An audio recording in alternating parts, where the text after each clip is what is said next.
আকাশে মেঘ বৃষ্টির খেলা, টুপটাপ শব্দের আবহে শ্রাবণ মাসের শান্ত নীরব দিন। তবে সোমবার দিনের প্রথম ভাগে হঠাৎই বিনা মেঘে বজ্রপাতের মতো খোরাক নিয়ে এলো তাসকিন আহমেদের বিরুদ্ধে থানায় অভিযোগের খবর। হই হই রই রই কাণ্ড দেশের ক্রিকেটাঙ্গনে। এই ক্রিকেটারের এক বন্ধুই করেছেন সেই অভিযোগ। ফোন করে ডেকে নিয়ে মারধর করা ও হুমকি দেওয়ার মতো গুরুতর অভিযোগ এনে মিরপুর থানায় সাধারণ ডায়েরি করেছেন সিফাতুর রহমান সৌরভ।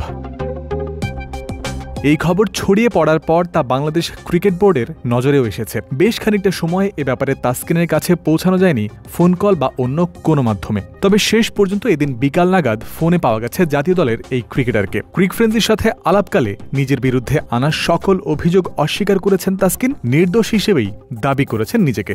আমার ব্যাপারে আনা সব অভিযোগ মিথ্যা, আমি কাউকে কিছু করিনি, আমাকে ফাঁসানোর জন্য এসব করেছে। ফোন কলে এমন কথা জানানোর কিছুক্ষণ পরেই সামাজিক মাধ্যম ফেসবুকে সকলের উদ্দেশ্যে একটি পোস্ট লিখেছেন তাসকিন আহমেদ। গুজবে কান না দেওয়ার জন্য সবাইকে অনুরোধ জানিয়েছেন সেই লেখায়। একই সাথে বলেছেন এই ঘটনা তার সম্মানহানি করছে এবং তার বিরুদ্ধে আনা অভিযোগ মিথ্যা, বানোয়াট এবং উদ্দেশ্য প্রণোদিত। প্রসঙ্গত বিভিন্ন সূত্র থেকে জানা যায় তাসকিন আহমেদের এক বন্ধুকে একটি গ্রুপ নাকি হুমকি ধামকি দিয়েছিল। বিষয়টি মোহাম্মদপুর থানার দায়িত্বে থাকা অফিসারকে অবহিত করেছিলেন তাসকিন নিজে। এই খবর জানতে পেরে হুমকি ধামকি দেয়া ওই গ্রুপ নাকি তাসকিনের নামে মামলা করে মিরপুর থানায়। তবে এই সকল দাবি ও তথ্যই প্রমাণ সাপেক্ষ।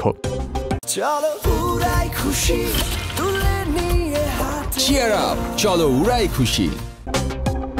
একই সাথে জানা যায় তাসকিন নাকি এই মুহূর্তে ব্যস্ত রয়েছেন নিজের বাসা পরিবর্তন করা নিয়ে। রাজধানী ঢাকার এক এলাকা থেকে অন্য এলাকায় পুরো পরিবার সহ আবাসস্থল পরিবর্তন করছেন তিনি। এদিকে তাসকিনের বিরুদ্ধে অভিযোগ সামনে আসার পরপরই বিসিবির মুখপাত্র হিসেবে এ বিষয়ে গণমাধ্যমে কথা বলেছেন বোর্ডের পরিচালক ও মিডিয়া কমিটির চেয়ারম্যান ইফতেখার রহমান মিঠু। বোর্ড সভাপতির নজরেও বিষয়টি এসেছে জানিয়ে তিনি বলেন, ঘটনার সত্য মিথ্যা সামনে আসার অপেক্ষায় রয়েছেন তারা। একই সাথে তাসকিনের মতো আইকন প্লেয়ারের এই ধরনের ঘটনায় জড়ানো উচিত না বলেও মত দিয়েছেন এই পরিচালক। এখন আমরা তো এটা মিডিয়াতে দেখেছি, সকালবেলায় দেখলাম। যদি ঘটনা আমরা এখন যেটা হচ্ছে আমাদের আমিনুল ইসলাম বুলবুল বলেন বা আমাদের নাজমুল আবেদিন সাহেব এরা অলরেডি এটাকে একটা ইনকোয়ারি করা হচ্ছে। কিন্তু এটা যদি ঘটে থাকে সেটা ভেরি দুঃখজনক। একটা আইকন প্লেয়ার্স এসব জড়ানো উচিত না। শুধু বলার জন্য বলা নয়, সত্যিকার অর্থেই তাসকিন আহমেদ এই মুহূর্তে বাংলাদেশের অন্যতম গুরুত্বপূর্ণ ও আইকন ক্রিকেটার। একমাত্র ক্রিকেটার হিসেবে এই ডানহাতি পেসারই বর্তমানে বিসিবির কেন্দ্রীয় চুক্তিতে রয়েছেন A+ ক্যাটাগরিতে। তাই যে কোনো অভিযোগের প্রেক্ষিতে তা প্রমাণ হওয়ার আগেই তাকে দোষী বলার ক্ষেত্রেও সতর্কতা অবলম্বন করা জরুরি। একই সাথে তাসকিনের বিরুদ্ধে আনা অভিযোগের সুষ্ঠু তদন্ত যেন হয় সেটাও সমান জরুরি।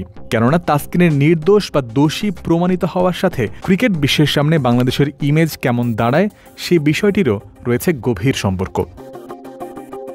জয়ন্ত বিন্দু, ক্রিক ফ্রেন্ডজি।